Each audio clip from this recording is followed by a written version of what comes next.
सुनो सुनो पेंशनर सुनो, जीवन का प्रमाण बनो, हाथ में मोबाइल ले लो, चेहरे का पहचान ले लो। आसान है, इजी है, ऐप इसकी क्रेजी है, आपकी ही मर्जी है, अपना लो ये अर्जी है। फेस का ऑथेंटिकेशन, लाइफ का वेरिफिकेशन, देना ही है कंपल्शन, कर दिया सिंप्लीफिकेशन। कहीं जाने की जरूरत कहाँ, फेस ऑथेंटिकेशन जहाँ, फिर भी जाने की जरूरत जहाँ, डीएलसी के कैंप वहाँ। कभी जाने की जरूरत कहाँ, DOPPW जहाँ, हम लोगों का पहल अनोखा, बदला भारत कर धमाका। नमस्कार, आकाशवाणी से प्रस्तुत है समाचार संध्या।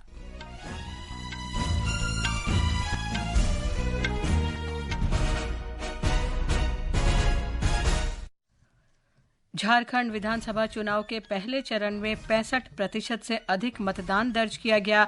10 राज्यों की 31 विधानसभा सीटों और केरल की वायनाड संसदीय सीट पर भी मतदान हुआ।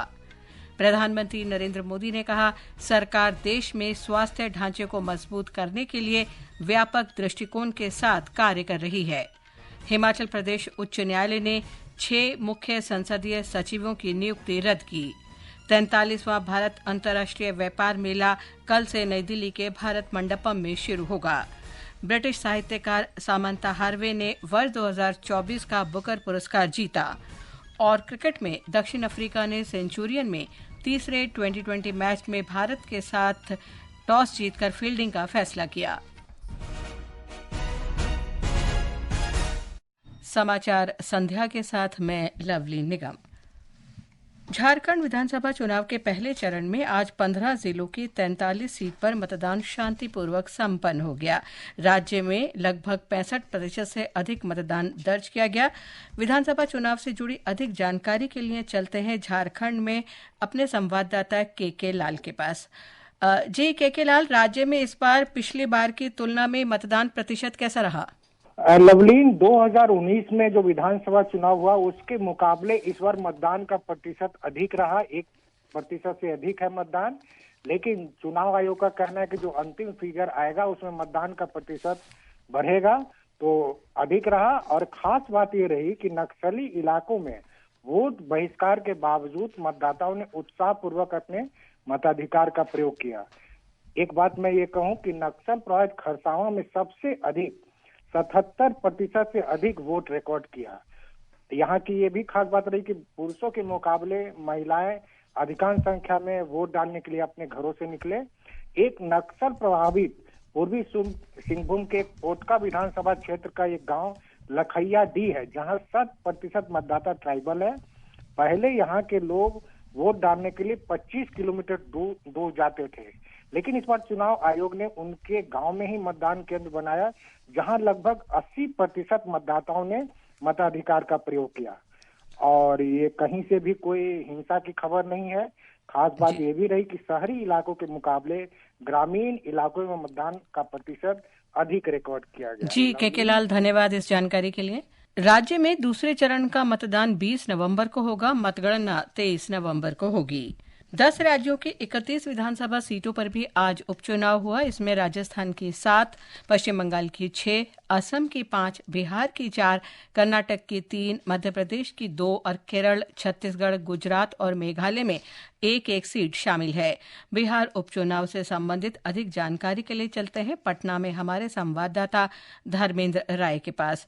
जी धर्मेंद्र, राज्य की 4 विधानसभा सीटों पर आज कितना मतदान हुआ? जी लवलीन, बिहार में आज सभी 4 विधानसभा क्षेत्रों में उपचुनाव के लिए मतदान शांतिपूर्वक संपन्न हुआ है। और जहां तक प्रतिशत की बात करें तो लगभग 53% वोटिंग दर्ज की गई है। सबसे अधिक बेलागंज में 56% मतदान हुआ है। अन्य 3 क्षेत्रों का हाल देखें तो पिछले लोकसभा चुनाव की तुलना में वोटिंग का प्रतिशत यहाँ फिर से कम रहा है। बेलागंज के बाद कैमूर जिले की रामगढ़ सीट ऐसी रही जहाँ सबसे अधिक वोटिंग दर्ज की गई है। मतदान का विश्लेषण करें तो जो वोटर्स अपैथी होती है उसका असर 3 विधानसभा क्षेत्रों में देखा गया है और इन क्षेत्रों में जो वोटर टर्नआउट है काफी गिरा है। जी लवलीन, धन्यवाद धर्मेंद्र इस जानकारी के लिए। झारखंड में दूसरे चरण और महाराष्ट्र में एक ही चरण में होने वाले विधानसभा चुनाव के लिए प्रचार तेज हो गया है। सभी दलों के नेता मतदाताओं तक पहुंचने में कोई कोर कसर नहीं छोड़ रहे हैं। प्रधानमंत्री और भाजपा के वरिष्ठ नेता नरेंद्र मोदी ने आज झारखंड में देवघर जिले के सारठ और गोड्डा में जनसभाओं को संबोधित किया। उन्होंने कहा कि एनडीए सरकार विकसित झारखंड के निर्माण और राज्य को भारत का अग्रणी प्रदेश बनाने के लिए प्रतिबद्ध है। श्री मोदी ने घुसपैठ और इसके कारण संथाल इलाकों में कम होती जनजातीय आबादी का मुद्दा भी उठाया। उन्होंने कहा कि झारखंड में पहले चरण के चुनावों में मतदाताओं का उत्साह देखते बन रहा था। पहले कांग्रेस, फिर आरजेडी और जेएमएम, इन दलों ने इस क्षेत्र में लंबे समय तक राज किया है। लेकिन आपको इन्होंने दिया क्या? इन्होंने संथाल परगना को सिर्फ पलायन दिया है, गरीबी दी है, बेरोजगारी दी है। झामुमो नेता और मुख्यमंत्री हेमंत सोरेन ने केंद्र सरकार पर झारखंड की उपेक्षा करने का आरोप लगाते हुए कहा कि मोदी सरकार जनजातीय समुदाय और गरीबों की आवश्यकताओं को पूरा करने में विफल रही है। महंगाई बढ़ा करके आसमान पहुंचा दिया, महंगाई घटाने का नाम नहीं ले रहा। आज स्कूल कॉलेज का किताब कलम दाल रोटी चावल सब्जी सब महंगा। महागठबंधन की सरकार थी तो उसमें गैस सिलेंडर 450 टका में मिलता था। इस बीच राजद, आजसू और वामपंथी दलों के नेताओं ने भी राज्य भर में चुनाव प्रचार किया। झारखंड में दूसरे चरण में 38 सीटों पर 20 नवंबर को मतदान होगा। महाराष्ट्र की सभी 288 सीटों पर भी इसी दिन मतदान होगा। भाजपा नेता और केंद्रीय गृह मंत्री अमित शाह ने महाराष्ट्र के धुले जिले के दोंडाईचा में एक चुनावी जनसभा को संबोधित करते हुए कहा कि वो एससी, एसटी और ओबीसी समुदायों के आरक्षण कोटा की रक्षा करेंगे।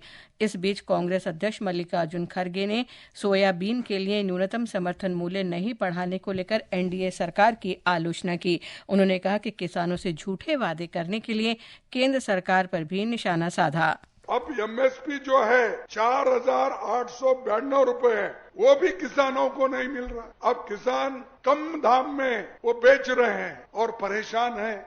शिवसेना यूबीटी नेता उद्धव ठाकरे ने भी सावंतवाड़ी में एक रैली को संबोधित किया। राकांपा नेता शरद पवार ने पुणे के विभिन्न निर्वाचन क्षेत्रों में रैलियां की। विधानसभा क्षेत्रों की जानकारी के लिए विशेष श्रृंखला में आज हम जानकारी देंगे महाराष्ट्र की ओवड़ा माझीवाड़ा विधानसभा सीट की। ओवड़ा माझीवाड़ा विधानसभा क्षेत्र ठाणे जिले के 18 विधानसभा क्षेत्रों में से एक है। 2009 में स्थापना के बाद से ही ये शिवसेना का गढ़ रहा है और वर्तमान विधायक प्रताप सरनाईक गठन से लेकर अब तक इस क्षेत्र का प्रतिनिधित्व करते आ रहे हैं। शिवसेना के विभाजन के बाद प्रताप सरनाईक ने मुख्यमंत्री एकनाथ शिंदे का साथ दिया और इस बार वे शिवसेना के उम्मीदवार के रूप में फिर से चुनावी मैदान में हैं। इस बार उनका मुकाबला शिवसेना यूबीटी के नरेश मणेरा और मनसे के संदीप पाचंगे से होगा। अब देखना ये है कि ओवड़ा माझीवाड़ा के 5,45,000 से अधिक मतदाता अपना पैटर्न बरकरार रखेंगे या किसी नए प्रतिनिधि को चुनेंगे। अंकिता आप्टे, आकाशवाणी समाचार, मुंबई। ये समाचार हमारी वेबसाइट www.newsonair.gov.in और हमारे न्यूज ऑन एआईआर ऐप पर भी उपलब्ध हैं। प्रधानमंत्री नरेंद्र मोदी ने आज देश भर के विभिन्न रेलवे स्टेशन पर 18 प्रधानमंत्री भारतीय जन औषधि केंद्रों का शुभारंभ किया। उन्होंने बिहार के दरभंगा से वीडियो कॉन्फ्रेंस के माध्यम से 12,000 करोड़ रुपए से अधिक की अन्य विकासात्मक परियोजनाओं के साथ इन केंद्रों का उद्घाटन किया। ये केंद्र यात्रियों के लिए रेलवे स्टेशन पर सस्ती दवाओं की उपलब्धता सुनिश्चित करेंगे। ये 18 जन औषधि केंद्र बिहार के समस्तीपुर स्टेशन, उत्तर प्रदेश के ललितपुर, बादशाहनगर तथा बरेली शहर, त्रिपुरा के अगरतला, राजस्थान के दुर्गापुर, बाड़मेर और फालना, तमिलनाडु के नागरकोइल जंक्शन और तंजावुर में शुरू होंगे। इस वर्ष मार्च में प्रधानमंत्री भारतीय जन औषधि के 50 केंद्रों की शुरुआत की जा चुकी है। हमारी सरकार देश की सेवा के लिए, लोगों के कल्याण के लिए हमेशा प्रतिबद्ध रही है। सेवा की इसी भावना से यहां विकास से जुड़े 12,000 करोड़ रुपए का अलग अलग प्रोजेक्ट का शिलान्यास और लोकार्पण हुआ है। हिमाचल प्रदेश उच्च न्यायालय ने आज 6 मुख्य संसदीय सचिवों की नियुक्ति रद्द कर दी।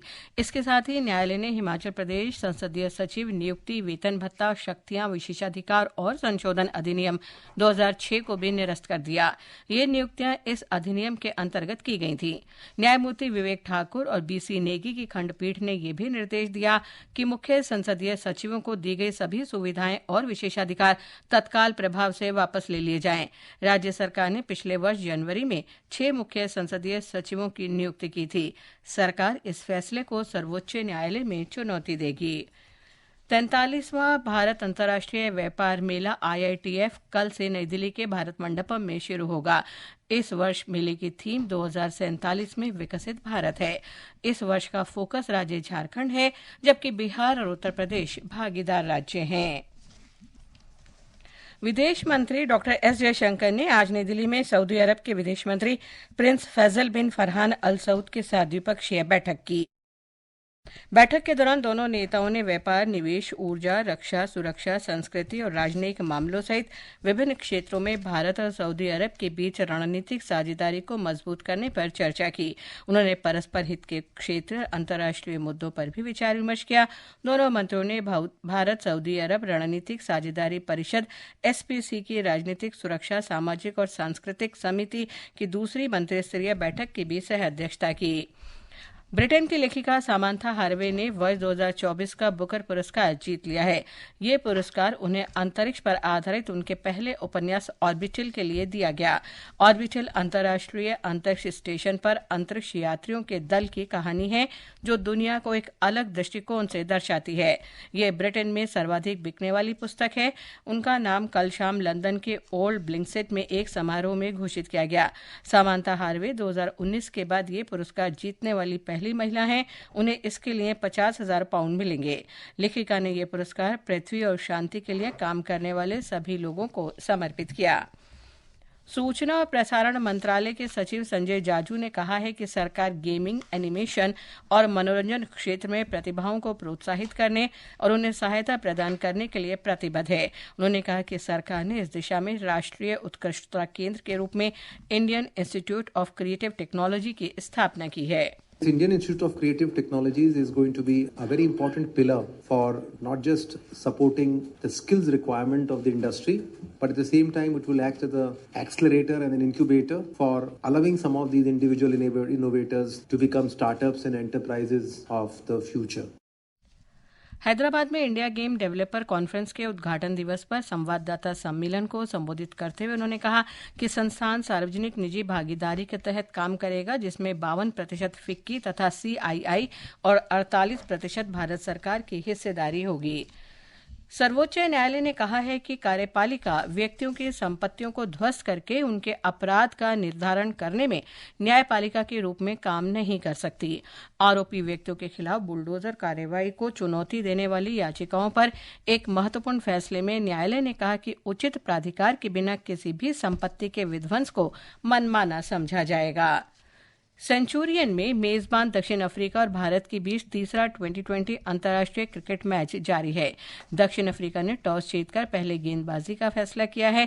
भारत ने ताज़ा समाचार मिलने तक 5 ओवर में 1 विकेट पर 60 रन बना लिए हैं। 4 मैचों की श्रृंखला में अभी दोनों टीमें 1-1 की बराबरी पर हैं। PV Sindhu Japan Kumamoto masters badminton tournament में महिला सिंगल्स के प्री क्वार्टर फाइनल में पहुंच गई हैं। अगले दौर में कल सिंधु का सामना कनाडा की मिचेल ली से होगा। मिचेल के खिलाफ सिंधु ने अब तक 10 मैच जीते हैं, जबकि 4 में उन्हें हार का सामना करना पड़ा। उधर लक्ष्य सेन सिंगल्स के पहले ही दौर में हारकर प्रतियोगिता से बाहर हो गए हैं। अंत में मुख्य समाचार एक बार फिर। झारखंड विधानसभा चुनाव के पहले चरण में लगभग 66% मतदान दर्ज किया गया। 10 राज्यों की 31 विधानसभा सीटों और केरल की वायनाड संसदीय सीट पर भी मतदान हुआ। प्रधानमंत्री नरेंद्र मोदी ने कहा, सरकार देश में स्वास्थ्य ढांचे को मजबूत करने के लिए व्यापक दृष्टिकोण के साथ काम कर रही है।